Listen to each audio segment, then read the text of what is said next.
Hello everyone, मेरा नाम बंती है और मैं आप सबका यूथ अकेडमी के यूट्यूब चैनल पर स्वागत करती हूँ। आज हम एक एकदम नया और फ्रेश टॉपिक से स्टार्ट लेते हैं। इस टॉपिक का नाम है कैलेंडर। बहुत ही ज़्यादा एक इंपॉर्टेंट टॉपिक है और बहुत ज़्यादा कंफ्यूजिंग टॉपिक है। बच्चों को अधिकतर इस टॉपिक से डर लगता है, लेकिन हम एसएससीज वगैरह, रेलवेज, एनटीपीसी, इन एग्जाम्स की अगर हम बात करते हैं तो उसमें ये टॉपिक है बहुत ज़्यादा इंपॉर्टेंट है। हम क्या करेंगे, बेसिक से हाई तक एक एक चीज़ इस टॉपिक के बारे में पढ़ेंगे, बिकॉज कैलेंडर एक ऐसा टॉपिक है जिसमें कॉन्सेप्ट्स काम आते हैं, ना कि रट्टाफिकेशन। सबको ये बात क्लियर है? तो पहले कुछ हम जनरल टर्म्स को डिस्कस करते हैं। हम सभी को पता है, लेकिन जिसको नहीं पता है उनके लिए 1 वीक में 7 डेज होते हैं, सभी को ये बात पता है। दूसरी चीज, एक इसमें हम बात करते हैं ऑर्डिनरी ईयर, जिसको हम सामान्य वर्ष बोलते हैं। क्या बोलते हैं? सामान्य वर्ष, ऑर्डिनरी ईयर। तो सबको पता है ऑर्डिनरी ईयर में हमारे पास कितने डेज होते हैं? 365 डेज होते हैं। तीसरी चीज, अब हमें ये पता है ऑर्डिनरी ईयर्स में डेज 365 होते हैं, 365 दिन होते हैं, तो उसमें कितने हफ्ते होंगे? तो हमें जब इसमें निकालना है कि कितने हफ्ते होंगे, तो हमें पता है एक हफ्ते में 7 दिन होते हैं। तो हम क्या करेंगे, इस 365 को 7 से क्या कर देंगे? डिवाइड कर देंगे। 7 5 35 और ये 15 को हम इधर ले आएंगे तो 7 2 14 और क्या रिमाइंडर बचेगा? 1। इसका मतलब एक ऑर्डिनरी ईयर में, एक सामान्य वर्ष में 52 वीक्स होते हैं और एक दिन होता है। क्या होते हैं? 52 वीक्स 1 डेज। कैसे निकाला हमने? हमें पता है सामान्य वर्ष में टोटल कुल दिन कितने होते हैं? 365, और हमें पता है एक हफ्ते में 7 दिन होते हैं। डिवाइड कर देंगे तो हमें पता पड़ जाएगा कि 1 ऑर्डिनरी ईयर, एक सामान्य जो हम बात करते हैं वर्ष में, कितने हफ्ते होते हैं? तो 52 वीक्स और 1 डेज होते हैं, जो कि मैंने यहाँ पे डायरेक्ट लिखा है, लेकिन हमें निकालना भी आने चाहिए। दूसरी चीज, लीप ईयर। लीप ईयर की बात करते हैं तो लीप ईयर में 366 डेज होते हैं। क्यों? फेब में एक दिन और बढ़ जाता है। कैसे बढ़ता है, क्यों बढ़ता है, ये सब चीज हम समझेंगे। तो इसलिए 366 डेज होते हैं और इसी में हमें वीक्स निकालनी है, तो वही करेंगे। 366 को क्या कर देंगे हम? 7 से डिवाइड कर देंगे। 7 5 35 1 16 7 2 14 2, तो कितना आ जाएगा? 52 वीक्स 2 डेज। सबको बात क्लियर है? अब सबसे पहला जो कैलेंडर आया था, उसका सबसे पहला दिन जो था वो कौन सा था? मंडे था। इसी वजह से हफ्ते का सबसे पहला दिन हम कौन सा लेते हैं? मंडे, सोमवार लेते हैं। सबको इतनी बात क्लियर है? ये सारे पॉइंट्स, ऑर्डिनरी ईयर में कितने दिन होते हैं, कितने वीक्स होते हैं, लीप ईयर में कितने दिन होते हैं, कितने वीक्स होते हैं, और हम सबको पता है लीप ईयर 4 साल में एक बार आता है। हम आगे आगे देखेंगे, तो जब हम आगे पढ़ेंगे तो हमें ये भी पता पड़ेगा ऐसा ज़रूरी नहीं है जो हम सोचते हैं वो सही है। कैसे? हम आगे पढ़ेंगे। सबको इतनी बात क्लियर है? अब बात ये आती है कैलेंडर आया कहाँ से। तो कैलेंडर एक साइंटिस्ट है, उसका पूरा नाम कुछ और है, लेकिन हम उसको किससे ध्यान रखेंगे? कैलेंडर से। तो कैलेंडर नाम का साइंटिस्ट एक ग्रीक का रहने वाला है और उसने ये टर्म दी थी, ये पूरा निर्माण किया था, जिसे हम क्या बोलते हैं? कैलेंडर बोलते हैं। अब ये कैलेंडर उसने दिया कैसे, क्या कॉन्सेप्ट था? तो उसने 1 सोलर ईयर, जो हमारा सौर मंडल होता है, तो 1 सोलर ईयर मतलब जो हमारा अर्थ होता है वो सन के आसपास कितने समय में रोटेट होता है, तो उस कंसेप्ट पे उसने क्या दिया था? कैलेंडर दिया था। और हम सबको पता है जो 1 सोलर ईयर है वो होता है 365 1/4 टाइम, और ये जो 1/4 है, 1/4 है, ये 4 साल में आता है, और इसी से क्या बनता है? हमारा लीप ईयर बनता है। टोटल कितना बन जाता है? 366। सबको इतनी बात क्लियर है? कौन ने दिया था? कैलेंडर ने दिया था, ग्रीक का रहने वाला है। ये कॉन्सेप्ट किस पे दिया था? सोलर ईयर पे दिया था, कि एक सोलर ईयर में 365 1/4 टाइम होता है। सबको इतनी बात क्लियर है? अब इसके बाद नेक्स्ट हम समझते हैं क्या ऐसा क्यों है कि फरवरी में ही चेंजेस होते हैं, फरवरी में ही 28 डेज आते हैं, या फरवरी में ही 29 डेज आते हैं। ऐसा क्यों नहीं है कि जनवरी में आते हैं, मार्च में आते हैं? ऐसा क्यों नहीं? तो आइए देखते हैं। ये एक बहुत इंपॉर्टेंट चीज़ है, जनरली लोग नहीं बताते हैं, लेकिन हमें पता होना चाहिए। क्यों पता होना चाहिए? आगे क्वेश्चन में इन सब चीज़ की मदद मिलती है। ऐसा क्यों है? फरवरी मंथ में ही क्यों 28 दिन और 29 दिन होते हैं? क्यों जनवरी नहीं होते हैं? क्यों जनवरी में 31 ही होते हैं, या फेब में ही 28 या 29 होते हैं? मार्च में कितने होते हैं? 31 होते हैं। तो ऐसा क्यों है? मार्च में क्यों नहीं 28 और 29 होते हैं? तो इसका एक बहुत अच्छा सा रीज़न है। क्या हुआ, अगर आप सबको पता है तो हम लोग जो है 1 जनवरी को हमारा न्यू ईयर सेलिब्रेट करते हैं। सबको इतनी बात क्लियर है? हम लोग जो भी न्यू ईयर है हमारा वो 1 जनवरी से इस्तेमाल करते हैं। ये सबको आता है, सेलिब्रेट करते हैं। लेकिन अगर हम मिस्र की बात करें, जो यहाँ पर 1 मार्च को न्यू ईयर ये लोग बनाते हैं। कब बनाते हैं? 1 मार्च को। अब क्या होता है, जो भी एडजस्टमेंट होता है, हमें पता है डेज या तो टोटल 365 होते हैं या 366 होते हैं। सामान्य वर्ष में 365 और लीप ईयर की बात करें तो 366 होते हैं। हुआ क्या, जब उसने अगर 1 मार्च को उनका न्यू ईयर है, इसका मतलब उनका सबसे पहला महीना कौन सा होता है? मार्च हो गया। फर्स्ट मंथ कौन सा हो गया उनका? मार्च हो गया। और उसी तरह अगर मैं बात करूं सबसे आखिरी जो लास्ट मंथ हो गया, कौन सा हो गया? फेब हो गया। इसका मतलब वो मार्च से स्टार्ट करते अरेंज करना, 30, 31 जो भी उनका क्राइटेरिया है, उन्हें मार्च से करना चालू करा। अब आखिरी में कौन बचा? फेब। तो एक दिन का जो एडजस्टमेंट होता है वो सबसे कौन से महीने में होता है? आखिरी महीने में होता है। तो एडजस्टमेंट जो भी करते हैं हम कहाँ करते हैं? आखिरी में करते हैं। तो लीप ईयर है तो 29 वरना 28। तो ये जो एडजस्टमेंट हुआ वो सबसे आखिरी मंथ, और उनके लिए सबसे आखिरी मंथ कौन सा है? फरवरी है। इसी कारण 28 या 29 डेज किस में होते हैं? फरवरी में होते हैं। क्योंकि ये सबसे पूरे साल का सबसे आखिरी महीना कौन सा होता है? फरवरी होता है। क्योंकि न्यू ईयर कौन सी तारीख को सेलिब्रेट करते हैं? 1 मार्च में। इधर की बात कर रही हूँ मैं, मिस्र की। सब कुछ याद क्लियर है। लेकिन हम लोग क्या करते हैं? 1 जैन को सेलिब्रेट करते हैं। ये करने के बाद भी बहुत सारे साइंटिस्टों ने ट्राई करा कि वो इस चीज़ को इसमें एडजस्ट करे, लेकिन वो लोग नहीं कर पाए। तो सारी चीज़ें वैसी ही चल रही है। सबको इतनी बात क्लियर है। आइए देखते हैं नेक्स्ट थिंग और क्या इंपॉर्टेंट। अब हम एक इम्पॉर्टेंट चीज़ डिस्कस करते हैं। सभी को पता है जो 13 है इसको हम क्या बोलते हैं? डेट, जो भी तारीख है। इसको क्या बोलते हैं हम? मंथ, जो भी महीना है। इसको जो 20 होता है ये हमारी सेंचुरी बताता है, शताब्दी बताता है। ये जो आगे के 2 लिखे होते हैं, और जो पीछे के 2 नंबर्स लिखे होते हैं ये हमारे ईयर्स बताता है या वर्ष बताता है। सबको इतनी बात क्लियर है। तो ये मैंने डेट लिखी है और सबको पता होना चाहिए डेट का कौन सा हिस्सा क्या बताता है।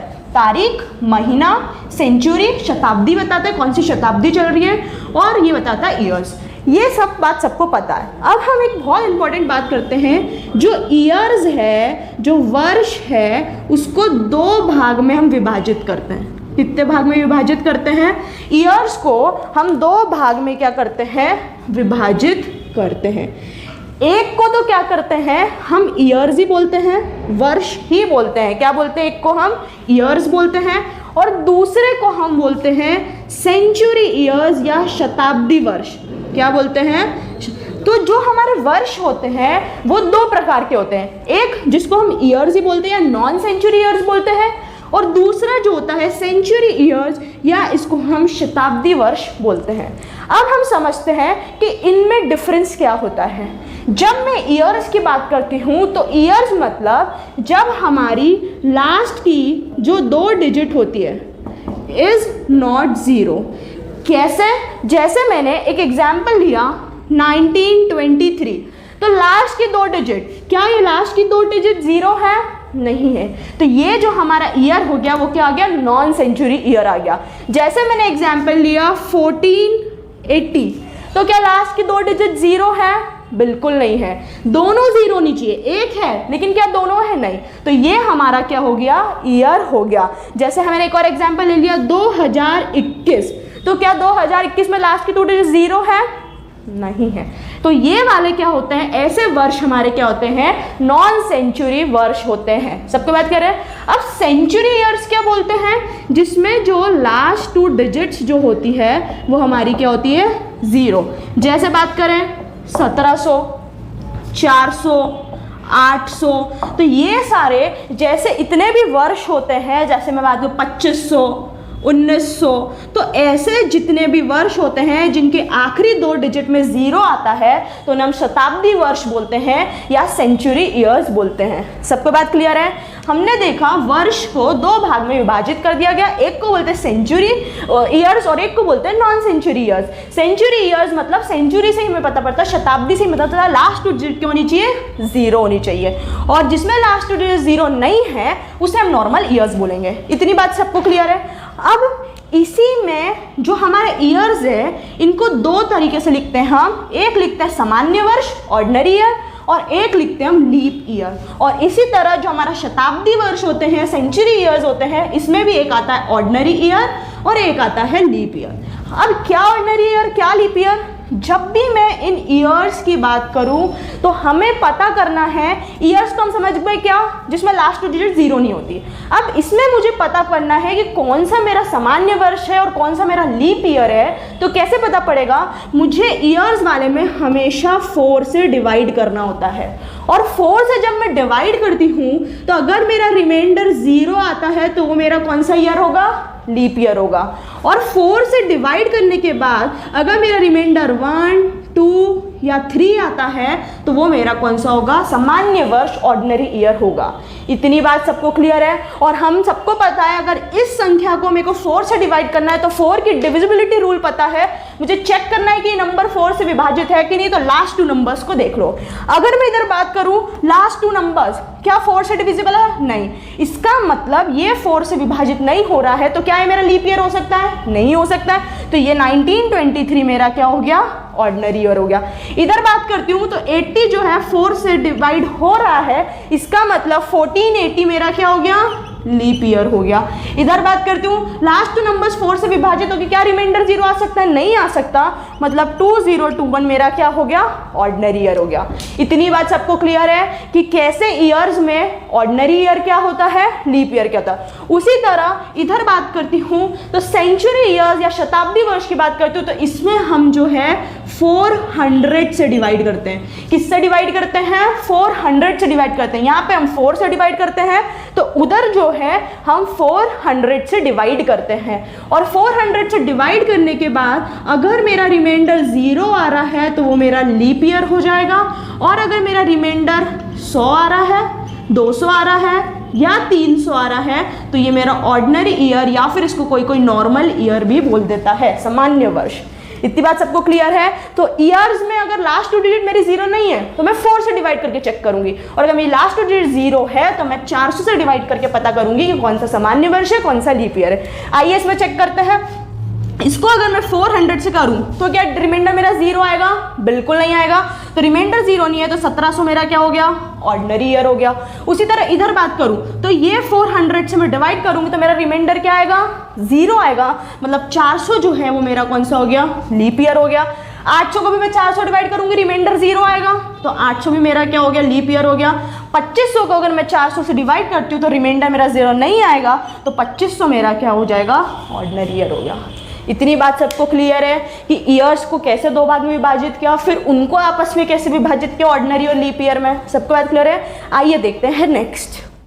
अब हमें ये बहुत ही ज़्यादा इंपॉर्टेंट क्वेश्चन है और डायरेक्ट आता है, लेकिन हमें इसका कॉन्सेप्ट समझना ज़रूरी है क्योंकि आजकल एग्जामिनर डायरेक्ट 100 साल नहीं, पहले तो फिक्स था एग्जामिनर ऐसे ही पूछते थे 100 साल में कितने 29 फेब होते हैं या कितने लीप ईयर्स होते हैं, लेकिन अब 100 नहीं पूछते हैं, पूछते बताओ 400 में कितने होंगे, 1000 साल में कितने होंगे, तो ऐसे पूछते हैं। तो हम इसका कॉन्सेप्ट समझेंगे। अगर मुझसे कोई भी पूछा जाए तो मुझे पता है कि 4 साल में एक बार लीप ईयर आता है, और 100 साल में पूछा है तो क्या करेंगे हम? 100 को 4 से डिवाइड कर देंगे, 4 2 2, तो हमारा आंसर आ जाएगा कि 25 बार लीप ईयर आते हैं। 25 साल ऐसे होते हैं लीप ईयर होते हैं 100 साल में। क्या यह आंसर करेक्ट है? बिल्कुल सही नहीं है। क्यों नहीं है हम समझेंगे, ठीक है। हमने देखा कि टोटल जो है 100 ईयर्स में पूछा गया है कितनी बार लीप ईयर आता है। अगर मैं देखती हूँ तो 1 से जो 99 होते हैं वो मेरे क्या होते हैं? ईयर्स होते हैं, और जो 100वां साल है वो मेरा कौन सा ईयर है? सेंचुरी ईयर है। सबको ये चीज़ पता है कि लास्ट में 2 डिजिट 0 है, मतलब वो कौन सा है? मेरा शताब्दी वर्ष है। मतलब 1 से 99 तक के तो ऐसा कोई नंबर नहीं है जिसमें लास्ट में 2 बार 0 आ रहा है, वो सारे मेरे नॉर्मल वर्ष हो गए, नॉन सेंचुरी ईयर्स हो गए। लेकिन अगर मैं तो 100वें साल की बात करूं, जो 100th वाले की बात करूं, तो वो मेरा सेंचुरी ईयर है, शताब्दी वर्ष है। अब मुझे पता है, इसमें मुझे पता करना है कि कितने लीप ईयर्स है, तो मैं क्या करूंगी? जब सामान्य वर्ष होता है तो मैंने देखा उसको मैं सामान्य नहीं, मतलब अगर मैं ईयर्स की बात करती हूँ तो उसको मैं डिवाइड करती हूँ 4 से, और अगर सेंचुरी ईयर्स होता है, शताब्दी वर्ष होता है, तो मुझे पता है इसको मैं 400 से डिवाइड करती हूँ तो मुझे पता पड़ जाता है। इसको अब 99 को मैं 4 से डिवाइड कर दूंगी तो 4 2 8, ये 1 हो जाएगा। यहाँ 19 पूछा गया है तो 4 4 क्या हो गया? 16, रिमाइंडर 3, मतलब मेरे पास टोटल कितने ईयर्स मिले यहाँ पे? मुझे 24 मिले। और इस 100 को क्या मैं 400 से डिवाइड कर सकती हूँ? नहीं। तो मतलब टोटल जो ईयर्स मिले मुझे कितने मिले 24। इसका मतलब 100 वर्ष में जो टोटल लीप ईयर्स होते हैं वो कितने होते हैं 24 होते हैं। तो हमारा आंसर क्या रहा था 25, क्या सही है? नहीं। तो एक हमें क्या मिलता है कम मिलता है। क्यों मिलता है? आखिरी वाला जो है मेरा कौन सा है शताब्दी वर्ष है। तो डायरेक्ट याद होना चाहिए कि 100 वर्ष में टोटल कितने, क्वेश्चन में या तो पूछा जाएगा 29 फेब कितने होते हैं या पूछा जाएगा टोटल लीप ईयर्स कितने होते हैं। तो कितने होते हैं 100 वर्ष में 24 टोटल होते हैं। सबको ये बात क्लियर है? अब हम देखते हैं कि आगे और कितने ईयर्स में कितने निकलेंगे। जैसे हमने कंसेप्ट तो देख लिया कि 100 साल में हम कितने निकालते हैं। अब एग्जामिनर क्वेश्चन में से देता है बताइए कि लीप ईयर 400 ईयर्स में कितने आएंगे या फिर 29 फेब 400 साल में कितनी बार आएगा, ऐसे क्वेश्चन देता है। 100 का तो हमने सबको याद कर लिया कि हर 100 साल में 24 होते हैं। तो हम क्या करेंगे, इस 400 को ब्रेक कर लेंगे। कैसे ब्रेक करेंगे? तो हमें पता है कि यहाँ पर 100 साल, फिर यहाँ पे नेक्स्ट 200 की बात करते हैं, यहाँ 300, यहाँ 400, मतलब यहाँ में 1 to 99, 101 to 200, 201 to 300, 301 से 400 तक की बात करें, स्प्लिट कर दिया। हमें ये चीज़ पता है कि जो पहला 100 साल होता है उसमें टोटल कितने आते हैं 24 आते हैं। ये हमने याद कर लिया और हमने निकालना भी सीख लिया कैसे निकालते हैं। दूसरे 200 में भी कितना आ जाएंगे 24 आएंगे। फिर मैं बात कर रही हूँ 201 से 300 में कितने आएंगे 24। लेकिन अगर मैं इस 400 की बात करूं तो आप सबको मैं बता दूं कि जो 400 है, इस 400 को अगर मैं 400 से डिवाइड कर दूंगी, मतलब एक ईयर, यहाँ पर अगर मैं इनको 400 से डिवाइड कर दूँ तो रिमाइंडर बचता है। ये सब मेरे क्या है ऑर्डिनरी ईयर्स है। लेकिन मैं अगर इसकी बात करूँ तो मेरा लीप ईयर है, मतलब 24 तो आएंगे ही, साथ में एक लीप ईयर और आएगा तो टोटल कितने हो जाएंगे 25 हो जाएंगे। सबको ये बात क्लियर है? तो इन सबको क्या कर देंगे। तो अगर हमें 1 से 100 तक का पता है तो बाकी हम निकाल सकते हैं। ऑर्डिनरी ईयर वाले में तो फिक्स्ड है 24, लीप ईयर आ रहा है तो उसमें एक और बढ़ जाएगा। 4 2 8, 4 3 12, 17 आ जाएगा यहाँ पे 2 4 6 8 9। तो आंसर मेरा कितना आ जाएगा 97 ईयर्स। सबको ये बात क्लियर है? तो कुछ नहीं करना है, हमने देख लिया कि कैसे हम कर सकते हैं। सबको बात क्लियर है? अब उसी में यहाँ पर मैं से पूछ लिया कि 1000 में बताना है। तो हमें पता है पहले जो 400 साल है उसमें 97 बार है, यहाँ हमने निकालना सीखा। दूसरे अगर मैं और 400 की बात करूँ तो 97, तो टोटल 400 400 मतलब 800 साल के क्या हो गए मुझे पता पड़ गए। फिर लास्ट में 200 के और निकालना है। पहले 100 साल में हमें पता है 24 होगा, दूसरे 100 साल में भी कितना हो जाएगा 24 हो जाएगा। सबको बात क्लियर है? क्या ये लीप ईयर है जो मैं इसको 400 से डिवाइड करूँ तो रिमाइंडर 0 आएगा? नहीं आएगा। इसको ऐड कर देंगे सबको, तो मतलब इन दोनों को ऐड कर दूँ कितना आ जाएगा 48। सबको ये बात क्लियर है? तो इन सबको मैं जोड़ूंगी तो आंसर मेरा कितना आएगा 242। तो इसका मतलब अगर मुझसे पूछा जाए 400 साल में कितनी बार लीप ईयर आते हैं 97, कैसे निकाला हमने देखा। तो अगर हमें 100 का पता याद हो गया 24, 400 का मैं निकालना आ गया, कितने भी पूछा जाए अब हम निकाल सकते हैं कि इतने साल में इतने लीप ईयर्स होते हैं। सबको बात क्लियर है? इसलिए मैंने आप सबको निकालना सिखाया। लोग नहीं सिखाते हैं, आप दूसरे चैनल्स पर जाओगे आपको नहीं सिखाया जाएगा कैसे निकालते हैं, लेकिन मैंने आपको इसीलिए सिखाया ताकि अब वो 3000 पूछ ले, 5000 साल पूछ ले, कितने भी पूछ ले, हर बार 400 1000 तो देगा नहीं, ज़्यादा भी दे सकता है, ट्विस्ट तो वही है, तो हम इजिली निकाल सकते हैं। आइए देखते हैं नेक्स्ट कॉन्सेप्ट। अब आप सबको ऐसा लगता है कि जो लीप ईयर है हर 4 साल में आता है, लेकिन ऐसा नहीं है। अब आप बोलोगे मैम आप कैसे बोल सकते हैं ऐसा नहीं है? तो मेरे पास इस चीज़ का प्रूफ है, पूरा प्रूफ है कि 4 साल में लीप ईयर नहीं आता है। जिस बच्चे ने रीजनिंग पढ़ी है वो बता सकता है कि 4 साल में ज़रूरी नहीं है। हाँ ऐसा है 4 साल में आता है लेकिन ज़रूरी नहीं है। कैसे? मैं एक एग्जाम्पल लेती हूँ। मैंने एक ईयर लिया 1896। क्या ईयर लिया मैंने 1896। मुझे चेक करना है ये लीप ईयर है या नहीं। इसको मैं काई से डिवाइड करूँगी 4 से, क्योंकि नॉर्मल ईयर है, लास्ट में 2 डिजिट 0 नहीं है तो मतलब शताब्दी वर्ष नहीं है, ईयर है। इसको मैं अगर 4 से डिवाइड करती हूँ, 4 2 8 1 4 4 16, मतलब मेरा रिमाइंडर क्या आ रहा है यहाँ पे 0। 4 से 96 को डिवाइड करती हूँ, रिमाइंडर क्या आ रहा है मेरा 0। रिमाइंडर 0 आ रहा है, मतलब ये मेरा क्या है लीप ईयर है। इसका मतलब इसमें 29 फेब आता है। इतनी बात सबको क्लियर है? अब हमें ये चीज़ पता है कि 4 साल बाद लीप ईयर आना चाहिए। इस 1896 में मैं 4 ऐड कर देती हूँ, 10 आ जाएगा, 10 आ जाएगा, 1900 हो गया। क्या आ गया? 1900। अब ये मेरा कौन सा है? सेंचुरी। मैंने पहले 1896 की बात करी और मेरे को पता पड़ा ये जो 1896 है वो मेरा क्या है? लीप ईयर है, क्योंकि रिमाइंडर 0 आ रहा है। अब हमें पता है कि 4 वर्ष के बाद वापस लीप ईयर आता है, तो मैंने 4 वर्ष के बाद कौन सा वर्ष आएगा? 1900। इसको मैं काय से डिवाइड करूंगी? 400 से डिवाइड करूंगी, क्योंकि मेरा शताब्दी वर्ष है। इसको 400 पे डिवाइड करने के बाद क्या रिमाइंडर 0 आएगा? नहीं आएगा। इसका मतलब ये मेरा ऑर्डिनरी ईयर है। Concept fail. यहाँ पे हम बोलते हैं 4 साल बाद आएगा। क्या 4 साल बाद 1900 क्या हमारा लीप ईयर आया? नहीं आया। मतलब इसमें 28 फेब तक ही होगा। मैं और 4 साल लेती हूँ, 1900 में 4 ऐड कर देती हूँ, मतलब 1904। इसको कैसे डिवाइड करूँगी मैं? 4 से डिवाइड करूँगी, क्योंकि हमने सीखा लास्ट में 2 डिजिट 0 नहीं है तो 4 से। इसको 4 से डिवाइड करूंगी तो मेरा रिमाइंडर क्या आ रहा है? 0 आ रहा है। डिवाइड करके नहीं बताऊंगी, बच्चों को आता है डिवाइड करना। लास्ट की 2 डिजिट्स हम चेक कर सकते हैं डिविजिबिलिटी रूल के थ्रू। रिमाइंडर 0 आ रहा है, मतलब ये मेरा क्या है? लीप ईयर है। इसमें क्या होगी? 29 फेब होगी। तो क्या आप सबको दिख रहा है? 8 साल बाद आ रहा है। 4 का गैप इधर, 4 का गैप इधर, मतलब 8 ईयर्स के बाद लीप ईयर आ रहा है। 1896 में लीप ईयर था तो 1904 में लीप ईयर आ रहा है, 1900 में लीप ईयर है। तो यहाँ पर कंसेप्ट फेल होता है कि हर 4 साल में ज़रूरी नहीं है लीप ईयर आए। यहाँ पे आप सबको दिख रहा है कि ये 4 साल बाद 1900 में लीप ईयर नहीं था। कौन सा ईयर था ये? ऑर्डिनरी ईयर था। 8 साल के बाद लीप ईयर आए। सबको बात क्लियर है? तो बहुत ही बेसिक से और बहुत अच्छे से हम कैलेंडर को पूरा कवर करेंगे 1 बाय 1। तो आप सब यूं ही बने रहें, हमारे चैनल को सब्सक्राइब करें, वीडियो को लाइक करें, कमेंट करें, शेयर करें। हम कल इसके आगे और पढ़ेंगे। Thank you. Have a nice day.